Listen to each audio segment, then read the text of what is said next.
Selamat pagi teman-teman dan juga Pak Guru.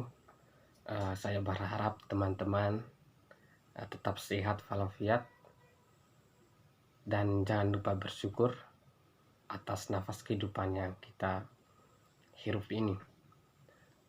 Teman-teman dan juga Pak Guru, pada kesempatan ini saya akan menjelaskan terkait dengan materi yakni proses masuk dan berkembangnya agama Islam di Nusantara. Seperti yang kita ketahui bahwa agama Islam pertama kali lahir itu di Mekah, Arab Saudi.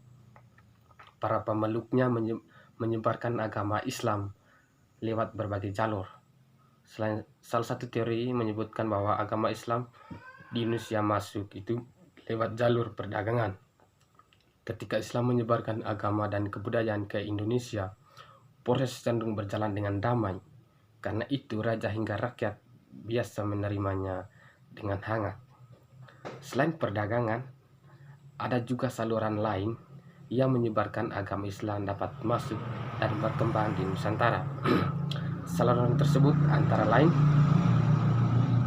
saluran perkawinan, pendidikan, dan seni budaya.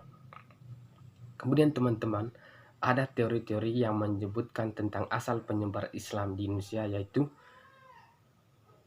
teori Gujarat, teori Arab, dan teori Persia. Kemudian saya akan menjelaskan secara garis besar terkait dengan teori-teori tersebut.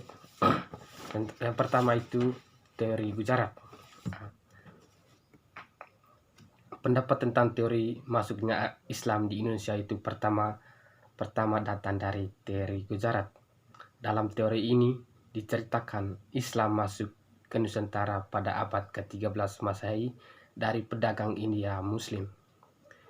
Teori ini berkembang dari Pignapel dari Universitas Leiden yang mengatakan bahwa asal muasal Islam dari Gujarat dan Malabar.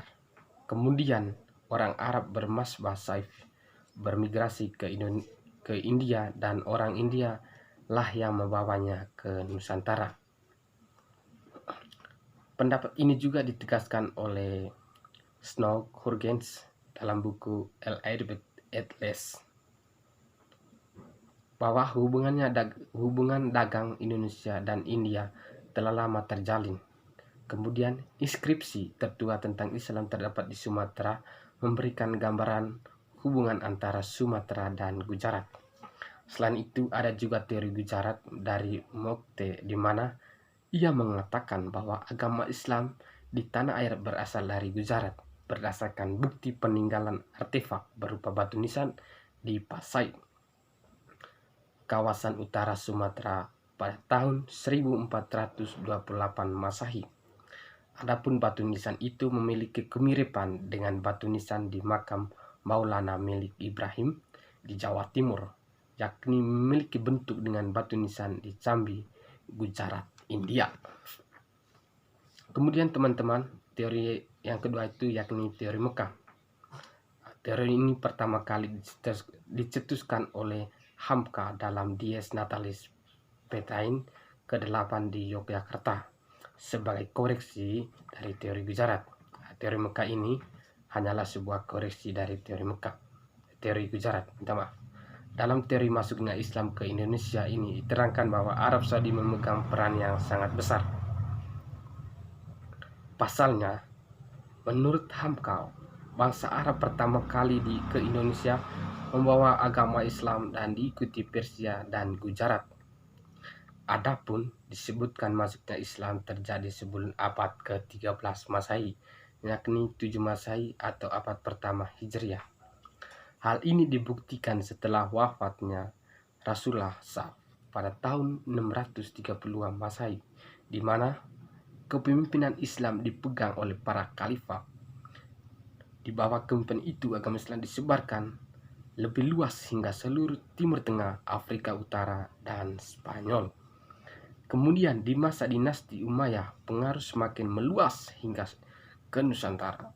Menurut Aaron Morrison 1951 bahwa bukti masuknya Islam ke Indonesia itu dari para pedagang Arab menyebarkan Islam ketika mereka berdagang. Hal ini juga sesuai dengan fakta pedagang Arab menjadi pemimpin pemukiman di pesisir pantai Sumatera.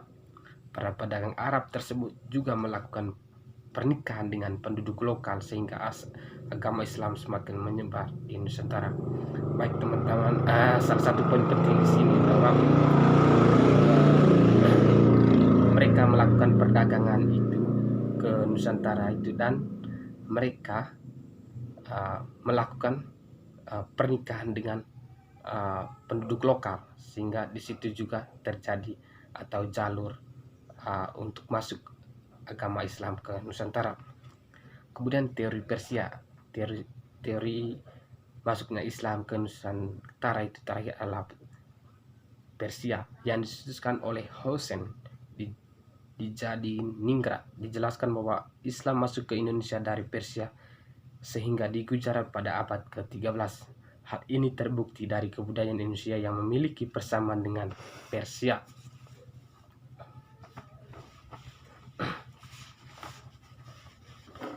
Baik teman-teman, saya akan menjelaskan secara garis besar terkait dengan sejarah masuknya Islam di Nusantara. Di Indonesia terkenal dengan penduduk yang mayoritas memeluk agama Islam. Budayanya, alamnya yang luas, dan hasil bumi yang cukup banyak. Sejarah masuknya Islam awalnya diawal oleh pedagang Gujarat, lalu diikuti oleh pedagang Arab dan Persia. Sambil berdagang, mereka menyebarkan Islam ke tempat mereka berlabuh di seluruh Indonesia. Banyak yang berspekulasi jika Islam masuk ke Indonesia itu pada abad ke-7 atau ke-8, karena pada abad yang tersebut terdapat perkampungan Islam di sekitar Selat Malaka. Selain pedagang, ada juga dengan cara mendakwah seperti penyebaran di tanah Jawa yang dilakukan oleh para pendakwah. Mereka lah sang pendakwah dan sang ulama yang menyebarkan Islam dengan cara pendekatan sosial budaya. Di Jawa, Islam masuk melalui pesisir utama Pulau Jawa dengan ditemukannya makam Fatimah binti Maimun bin Habutlah. Di Mojokerto juga telah ditemukannya ratusan makam Islam kuno.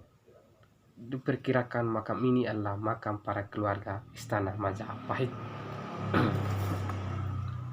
Di Kalimantan, Islam masuk melalui Pontianak pada abad ke-18 di dahulu Sungai Pawan, Kalimantan Barat. Ditemukan pemakaman Islam kuno. Di Kalimantan Timur, Islam masuk melalui Kerajaan Kutai. Di Kalimantan Selatan melalui Kerajaan Banjar, dan dari Kalimantan Tengah ditemukannya Masjid Gede di Kota Waringin yang dibangun pada tahun 1434 Masehi. Di Sulawesi, Islam masuk melalui raja dan masyarakat Gowatalo. Teman-teman, demikian sedikit penjelasan tentang sejarah Islam atau proses masuknya Islam ke Nusantara. Pertama-tama, kita harus bangga dengan para ulama yang telah menyebarkan agama Islam di Indonesia tanpa ada peperangan. Dengan peran para ulama yang bijaksana, agama Islam dengan mudah diterima di seluruh Nusantara. Sekian dari saya teman-teman. Semoga teman-teman tetap sehat walafiat. Terima kasih.